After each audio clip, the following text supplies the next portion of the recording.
G-Sauce, Gavin here. We took back another case dub. We went to the Duelist Nexus case event at Battlegrounds, the board games in Canton, and we ended up getting top 4. We got second after Swiss. We won top 8, and then we split top 4.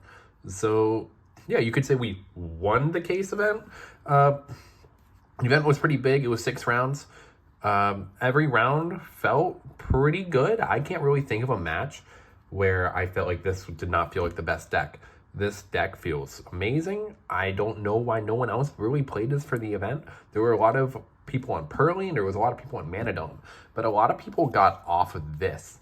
And I think this deck just eats everything else around it. So let's get right into the profile.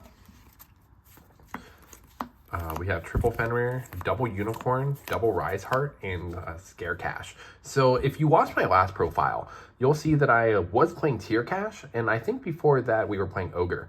But the issue was that when you saw that card, it was kind of poopy, right? Like the card didn't really do anything. There were some cool mill plays you could do that got you into Engine, but I felt like that was really gimmicky.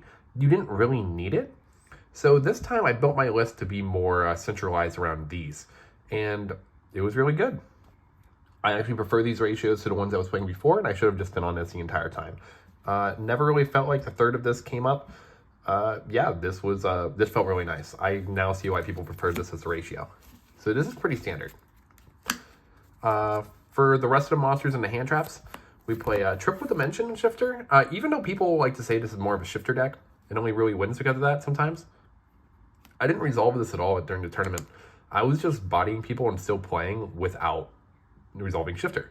So I can only imagine how much further I would have gotten if that would have happened. I probably would have won my one match that I lost, which was actually hilariously enough to the guy who I beat in the finals last weekend. So shout out to my boy Kyle. We then have triple Ash Blossom, generically the best. There's usually a lot of branded in this area, so you have to cover it. The MVP card was Ghost Mourner and Moonlit Chill. The idea behind this was that I thought there was going to be a lot of Pearly. So this is not only a hand trap for Manadome, where you can just target hit whatever is going to, be most effective, but also is a really good hit into Pearly because if they go draw phase, you can still hit it. This card was crazy. Also playing more tuners felt really good because I was making Baronne de Fleur plus full combo all day. And then triple Infinite Impermanence. We played 12 hand traps. This was crazy. This deck just felt so much cleaner than anything else I played before. I will be straight honest with you. I still think it was incorrect to play the hand trap version last format, in my opinion, just because of all the Cashmeres, but the fact I played no cash, this deck just felt so much better. On to the spells. We play triple Pressure Planet, 1 Terraforming, more names, triple Birth, it's the best spell in the deck, and triple Theosis to just help you get everything out.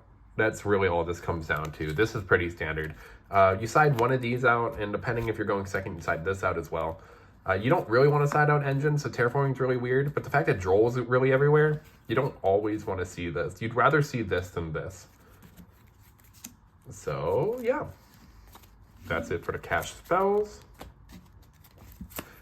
Triple Pot of Prosperity. Shout out to my man Alex for lending this to me. Once you see your deck. I can't even imagine playing this deck without this anymore. This is just such a broken card. It just says search for any of your side cards. Triple Tack Talents. This card was not as good as I was expecting it to be. I was expecting a lot of people to be on more hand traps, but every time I saw this going first, my opponent just didn't have anything. When I saw it going second, it was really good. I was able to take for game a lot recently in testing, and at the event, I'm pretty sure that came up. Was really good. Triple Book of Moon. I wish I played Book of Eclipse for this event. Books against Pearly are astronomically better than people think they are. And the issue was that the guy who ended up beating me in Swiss was playing triple Street. And the issue with Street is that you can't target any special summon Pearlies. But if you hit them with Eclipse, that doesn't matter. So I feel like Eclipse probably would have done a little better. Them not drawing 2 is also pretty good. I got actually Eclipsed and booked numerous times in the event. I was able to cook through it. But this card is very, very good. This card is very nice. And Kashtira Big Bang. It's evenly matched and it's a combo extender. This card's crazy. Usually if you go full combo, you end on this. And being able to end on this, a Rise, Shang, and a Barone just feels actually unbeatable. We have 40 in the main deck. I wouldn't really change anything. Book of Moon was really nice. Triple Tack Talents is very nice. I labbed this list and tried to theory it with so many different people. And this is just what we ended up with.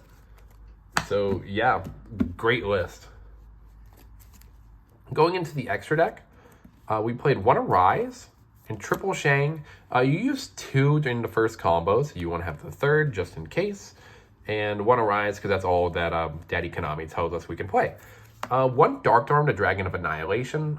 This card is just crazy. It says pop 2. It says attack, pop, and then make Zeus. This card is just crazy. Number 11 Big Eye is your second copy of Arise Heart and just lets you steal your opponent's Barone. So your opponent's like really good cards. Draco Sack. Draco Sack is a really nice out to skill drain. That's really it. This one doesn't come up as much. This is a really good Prosperity Banish usually. One Zeus. There was not as many cash. I did not expect there to be any cash for this event. So yeah, the fact I was able to play through 6 rounds of Swiss and top 8 and I did not play a single cash. I'm pretty sure I was like one of only 2 in the room on the deck. And that's just not saying that like people didn't want to play it. People were just bored of cash. And I completely understand. This deck can be boring. I personally prefer it. Like I think this deck is a good extension of Player. But I can understand why people would want to play something more fun like Pearly. So I completely understand. But cutting to 1 Zeus has been kind of clean. I've done pretty well with the last couple events with only 1. I can't deny it. Like I don't think the second's really as needed as it was before. Especially when there's no Mind Hacker Rip as well. With Synchros, Omega and Baron DeFleur. I was playing Effect Veiler, so this was actually really good because we were able to rip for 1. The fact that I'm no longer playing Effect Veiler makes this a little worse. The effect in Grave hasn't come up. This was not outed as much as I thought it was going to be. I was hit with a lot of, what's the card called? Dark Rulers, but that's really it. I will be honest with you. I wasn't kaiju'd. I wasn't given a really big out that would have made all my guys in Grave live. I'm just going to pull out all the graveyard guys. Plus Infinite Check Goliath. None of them came up at the event except for Goliath. So take from that as you will. A lot of people are taking out the hate for these, like decks like this, so that they can hate more decks like Infernoble and Manadome, which when I looked at the top cut breakdown for my event, made a lot of sense. There was no Manadome that made top cut, even though it was one of the most popular decks at the event. So, I don't know. But yeah, this is still the MVP one. Everything else you still kind of want to play, but it's not going to come up. This was also made all day. You are synchro summoning a lot more in this variant. This is crazy. Like being able to end on this. Ghost Mourner being the tuner. Like I was usually using that as a tuner more than anything all day, honestly. But just being able to negate things was really nice. And then one Donner. Donner was just really good. I'm a big Donner stan. 15 for the extra deck. And for the side, triple Droll and Lockbird. I didn't think this was necessary in main, even though there was a lot of Manadome. A lot of the other decks just played around it, and I felt like I had a good enough Manadome matchup to not be scared. And I was correct. I didn't lose to it. I haven't lost to it. This card is very good, but not needed in main. Triple Gamma Seal to Sea Turtle Kaiju. This is for Pearly. You need an out to Noir. So this is the one I chose. It was pretty good.